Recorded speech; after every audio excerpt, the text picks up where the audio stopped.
अस्सलाम वालेकुम नाज़रीन, मैं हूँ सलवा हसनैन। आप देख रहे हैं सूर्या न्यूज़।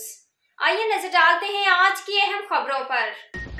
कराची सूर्या न्यूज़ में मजीद अपडेट करते हैं। कराची से bureau chief journalist Mohammad Farooq Bardu Qadri की रिपोर्ट के मुताबिक साल 9 पर डबल सवारी हवाई फायरिंग पर पाबंदी का फैसला। कराची में साल 9 पर असलह की नुमाइश, हवाई फायरिंग समेत मोटरसाइकिल पर डबल सवारी पर पाबंदी को यकीनी बनाने का फैसला किया गया है।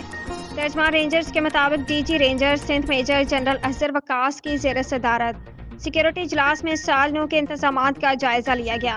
एडिशनल आईजी कराची के अलावा मुख्तलिफ अजला के DIGs, DIG, CTD और DIGs स्पेशल ब्रांच ने भी शिरकत की।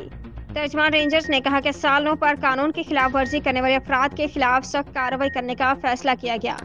दूसरी जानिब कराची पुलिस चीफ खादिम हुसैन रिंद का कहना है कि नए साल की आमद पर हवाई फायरिंग करने वालों के खिलाफ अक़दाम कत्ल का मुकदमा दर्ज किया जाएगा।